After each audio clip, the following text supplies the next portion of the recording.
On va poursuivre cette page, si vous le voulez bien, avec un documentaire qui passe sur le site internet de nos confrères d'Arte.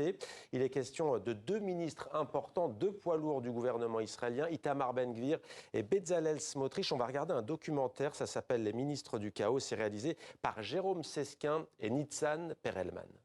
28 janvier 2024 à Jérusalem. Israël est en guerre à Gaza depuis 4 mois. 5000 Israéliens, essentiellement des colons de Cisjordanie, sont réunis pour une grande conférence. À la tribune, plusieurs membres du gouvernement. Les deux principales figures s'appellent Itamar Ben-Gvir, ministre de la Sécurité nationale,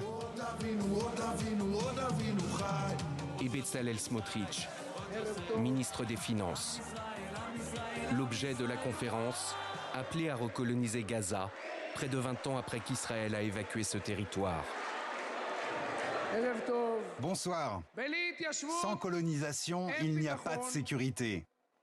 Et sans sécurité autour d'Israël, il n'y a pas de sécurité dans tout Israël. Il y a seulement 3 ans, je disais pour la énième fois que nous devons conquérir à nouveau Gaza. Avec l'aide de Dieu, le peuple éternel gagnera. Allons-y, prenons-en possession et nous en sortirons vainqueurs. Il faut les encourager à partir. Il est temps de rentrer à la maison et d'accomplir ce que notre Torah dit. Vous conquérerez ainsi le pays et vous vous y établirez. C'est à nous depuis toujours. Mort aux terroristes, tout le monde!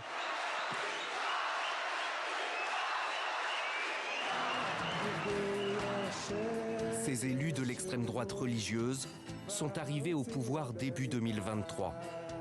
Benjamin Netanyahou a fait alliance avec eux pour revenir à la tête de l'État. Alors que les missiles pleuvent dans le ciel du Moyen-Orient, ils dansent. Et avec nous sur ce plateau, Jérôme Sesquin, bonsoir, bienvenue. Bonsoir. Vous êtes journaliste, réalisateur, auteur de documentaires, celui-ci notamment, et à vos côtés, Nitzan Perelman, franco-israélienne. Vous êtes sociologue, vous travaillez notamment sur la société israélienne. Votre documentaire, je le disais, est visible sur le site de nos confrères d'Arte. Jérôme Sesquin, la question est importante en ce jour de commémoration en Israël des attaques du Hamas le 7 octobre. Est-ce que vous aviez déjà commencé à travailler sur ce documentaire avant les attaques du Hamas? Oui, c'est un film qu'on a commencé bien avant. En fait, c'est un film que j'ai pensé quasiment au lendemain des élections en Israël fin 2022, quand j'ai vu l'arrivée dans le gouvernement de Benjamin Netanyahou d'Itamar Ben-Gvir. Bezalel Smotrich, il avait déjà été ministre. Il redevenait ministre à un poste effectivement plus important qu'il ne l'avait été dans le passé.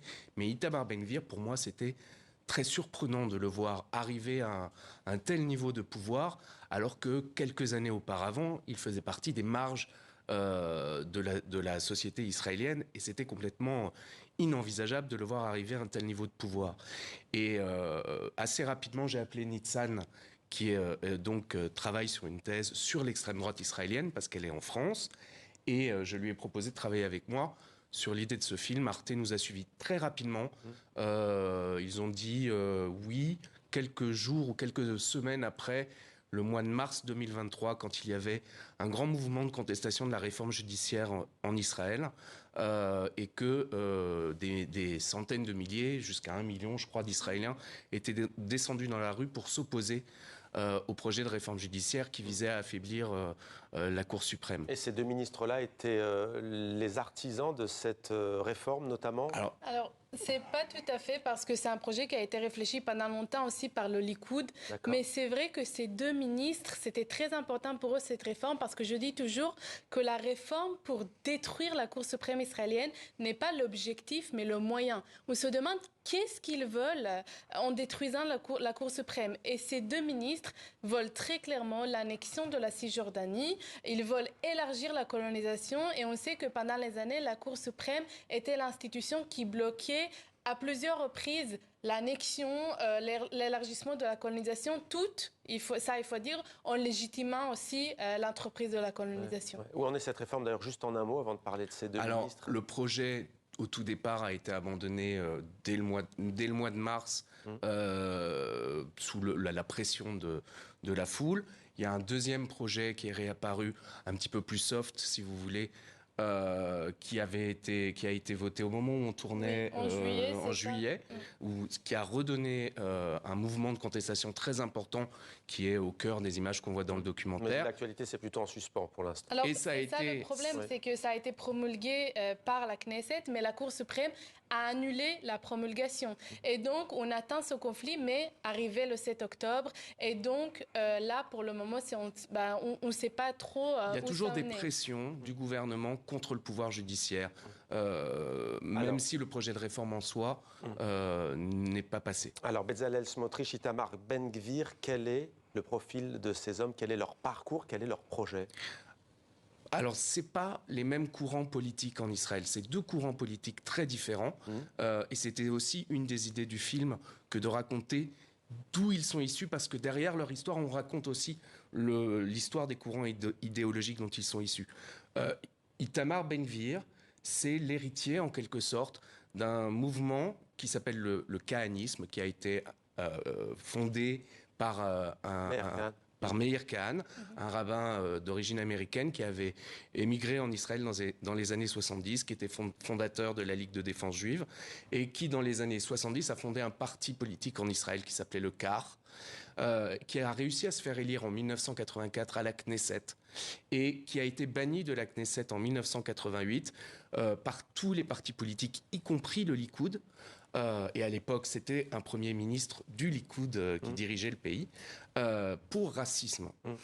Itamar Ben-Gvir est un héritier de Meir Kahane, même s'il dit qu'il a pris ses distances, etc. Et Bezalel Smotrich, lui, a connu un autre parcours. Il est né dans une colonie. Exactement. Donc, il faut différencier entre le sionisme religieux de Bezalel Smotrich, qui, donc, l'objectif principal, c'est la terre d'Israël comme ce l'est dans la Bible. Et eux, ils veulent l'expansion des colonies. Itamar Ben-Gvir avec les kahanistes, c'est aussi ça, mais plutôt leur focalisation est à l'intérieur du territoire officiel d'Israël. C'est-à-dire le kahanisme, l'idéologie principale, c'est virer, expulser tous les non-juifs de la terre d'Israël. Et donc, en particulier les Arabes, les Palestiniens. Les Palestiniens. Et donc, Kahane, quand il arrive en Israël, il voit le sionisme religieux, le Gush Emoni, bloc de la foi, dans les colonies. Il voit ce qu'ils font et il se dit, eux, ils se coupent du grand Israël. Moi, je vais m'occuper de la purification de la population israélienne. Ce sont des courants idéologiques qui sont concurrents. Il nous reste vraiment quelques secondes, ça passe vite, mais il faut aller voir votre documentaire. C'est gratuit et c'est sur Internet. Ils ont du poids sur la page YouTube d'Arte. Ils ont du poids sur Benyamin Netanyahou, ces deux hommes. Ils ont du poids parce que, notamment, sa coalition, s'il décide de quitter la coalition, Benyamin Netanyahou perd le pouvoir. Et donc, régulièrement, et on le voit notamment, nous on le voyait avant le 7 octobre, mais on le voit depuis le 7 octobre, dès qu'il y a des pourparlers de cessez-le-feu, il menace de quitter la coalition et de faire tomber le gouvernement. Merci beaucoup Jérôme Sesquin, Nitzan Perelman d'être venu sur notre plateau.